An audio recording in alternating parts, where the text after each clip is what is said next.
Hi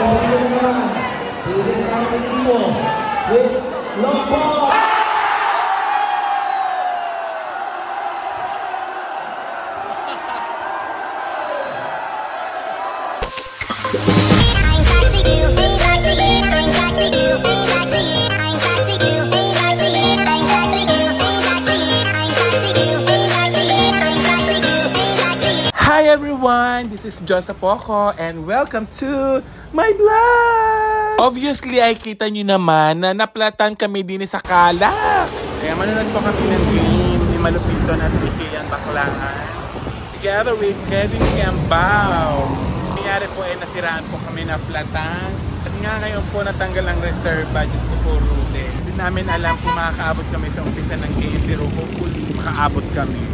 Habang sila hindi makaintindihan kung paanong gagawin din at hindi mabaklas ang naplata na gulong, ay di ako muna ay pa-fresh muna.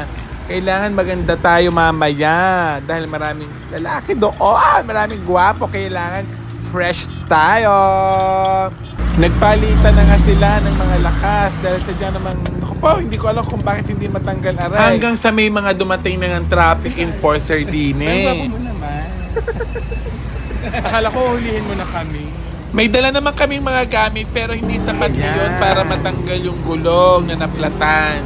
Maraming salamat ho and shout out po sa mga taga Calax. Yes! Opo, salamat sa ating mga Calax Patrol. Kay Boss Luna, kay Boss Mendoza, Boss Rojas, Boss Anel, at sa ating off-duty PC Himeroy at sa aking mga kababayan Lico family, maraming salamat po sa inyo. Thank you po sa mga traffic enforcer dito po sa Calax. Talaga namang napakabilis ho rumisponde. Hay, feeling ko makakaabot naman kami. Gawa nang nag-send sa akin ng video ang aking boss doon na hindi pa daw magsimula dahil hindi makontrol yung crowd. So sobrang dami ng tao. Dapat alas 8 magsisimula na, alas 9 hindi pa rin maayos. Baka alas 10 pa daw makapagsimula dahil sobrang daming tao. Yung court ay punong-puno na ng manonood. Balik tayo sa sira ng aming sasakyan ay hindi matanggal yung spacer. Kaya ang ending ay ipabubulkanize na daw yung naplata naming gulong. Bakit may cutex ang iyong kamay? Buti pang iyong kamay may cutex. Mas panilis pa kami. Kaya nga mo ang kamay ko mas madumi. Tunay ba yun sir pag ginagamit sa Carfa nasisira yung sasakyan? Ito na, ito na ho ang patunay. Ito na po. Kasi ginamit namin yung kagabi sa Carfa. Ginamit ko po. Aba, kung hindi pa kami nasiraan, hindi ko malalaman na ang ibig palang sabihin ng Calax ay Cavite Laguna Expressway. Pero ang gwapo nyo, sir. Shoutout po sa mother nyo. Tama ba siya yung nanonood sa akin? Mother ko tsaka father. Yeah. Aba, talaga naman. Kaya namukha kita eh. Doon pa lang ako. Sir, may moral lesson na po kaming natutunan. Na wag gagamitin ito sa Carfa. At meron kayong special tools lalo na kasi yung ano nyo, may naka-offset yung kasi. Ayan ha, sa mga nanonood, dapat may mga ano kayo. Yung mga tools, laging dala-dala. Eh, Diyos ko, ang dala kasi niya, mga kondom. Hoy, ano raw? Diyos, ang bunganga mo naman. Pinapatawa ko lang po sina kuya. Sa family Mendoza, sa nanay at tatay ko. May asawa ka na, kuya? Meron na akong ano eh, married na ako. Sayang hindi ako umabot. Pwede naman ako. Hindi naman ako mabubuntis. Kaya safe ka, wala ka magiging problema. Sir. So dapat po bago tayo bumiyahe, always check ng ating mga gulong. Ayan, chinek naman po namin kasi may nadaanan kaming tamtax. Kaya grabe yung tamtax talaga. Kaya nabutas yung gulong. Hindi ho sumuot o magkasya yung reserva din sa spacer dahil parang binago pala yung mag. Something like that. Wala akong alam sa mga ganyan-ganyan. Go kuya, kaya mo yan. Ako pampadulas daw. Siguro mas okay itong gamitin kaysa sa ano. Kuya, pwedeng makahingi na pampadulas. Walang sabit, bitulad ng iba. Gagamitin lang po namin mamaya. Again po, maraming salamat po ulit sa Calax Patrol. Thank you very much. Sir, salamat po. Thank you very much. Ba't dyan lang?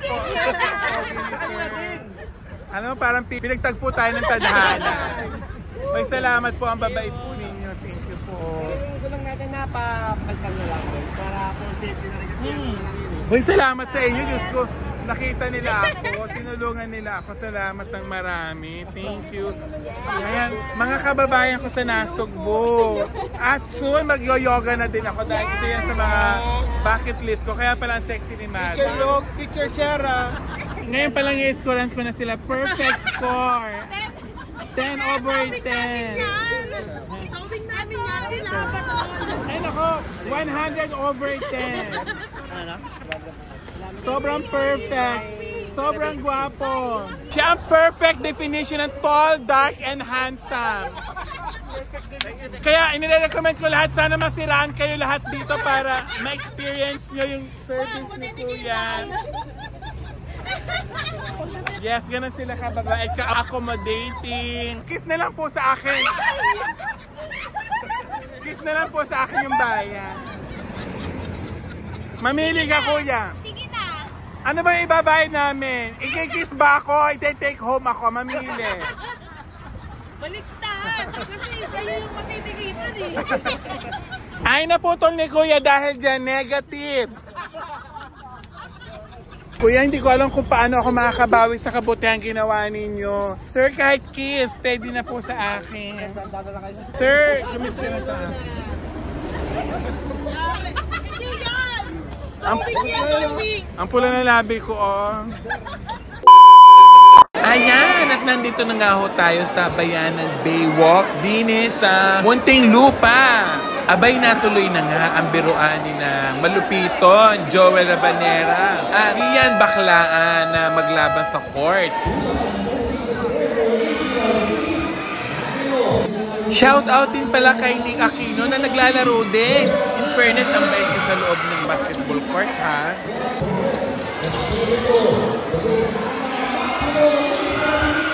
So, ano mangyayari dito? Wala tayong winner tonight. Charot! Gawa ng Diyos ko po, lahat na yata ng mga manonood ay nasa loob. Kaya hindi tayo makakapag-video ng maayos. Napandaig pa din ang mga katang sa dami. Ari naman ay biruan lang talaga ni Baklaan at saka ni Malupito na sa nagkatotoo na nga. Ay nako, ako naman sa mga nagpo-produce ng mga show, ng mga concert.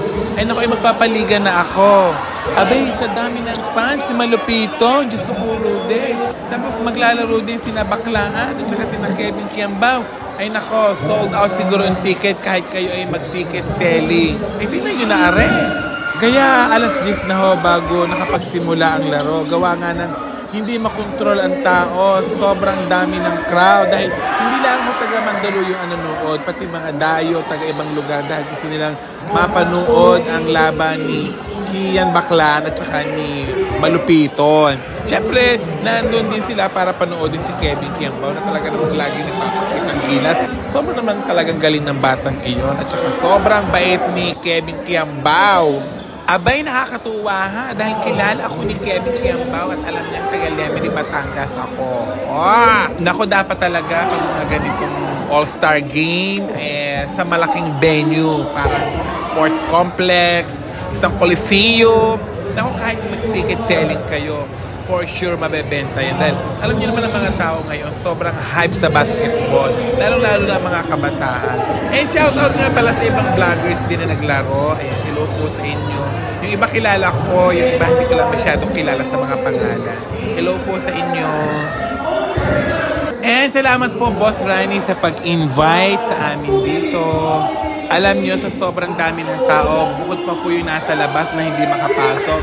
Medyo worried din ako dahil iniisip ko baka mamaya magkagulo, kaya lagi akong tumitingin. Saan kaya exit kapag nagkagulo o di kaya ay nag-stampede? Buti nila ang awa ng Diyos. Walang ganoong eksena dahil sa tunay talaga ako'y ninenervyos. Grabe talaga ito si Kevin Kiambao maglaro. Napakagaling at mabait na bata, napaka-humble. Sana NBA naman sa sunod. Diyos ko po, Rude, kayo naman ang mga manonood. Diyos ko, para kayo mga tukudi yan, naglambiting kayo. Kayo kaya ay nakapanood ng ayos sa hirap ng pagsabit ninyo diyan. And hello po sa mga taga Muntinlupa. Oh, nakakatawa naman at kilala din naman nila ako. Aba, talaga naman may mga nagpapapicture din naman sa akin at saka mga nagpapa-shout out. Ay siya, ako hindi naman sasalita at masakit ng aking bunganga sa kaka-voice over. Sana'y mag-enjoy na lang kayo kahit ganang klase ng video ang akin. Dahil sa tunay, kahirap talaga kumuha, kahirap mag-video sa dami ng tao, nasa likod pa ako. Hindi naman ako makasingit sa unahan at talaga naman itinataboy na kami dahil nakapasok na daw lahat sa loob. Para baga nangyari ay 200 player versus 200 player. Kahit ho ang mga player ay hindi makagalaw ng ayos, hindi makaporma dahil Diyos ko po siksikan na sa loob, wala nang magalawan. Kahit yung mga organizer, Diyos ko po kahit itulak ng itulak, pakiusapan ng pakiusapan, eh maya-maya ay nandun na ulit sa loob. Babalik na ulit. Kahit itaboy mo ng itaboy. Nakakatuwa din naman itong si Joel Rabanera, aka Malupito, ang gawa ng, yun nga, kahit medyo maraming tao na baka magkagulo dahil syempre alam niyo naman sikat na sikat yung tao, eh lumabas pa din siya. Pinagbigyan niya pa din at hindi niya binigo ang mga tao na maglaro kahit sa last quarter na. Bitin man ang laro, eh talaga naman sulit naman ang mga tao dahil nakita nila ang kanilang iniidolo. Sana isulit match, Kian, Joel. At syempre pumasok na nga po ang inaabangan ng lahat ang ating star player for tonight's video. Ayan, enjoy watching, guys!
all mga kaibigan, salamat po sa pagpanood. Salamat po sa lahat ng mga nag-share, nagko-comment, nagla-like. Thank you very much po. Subscribe!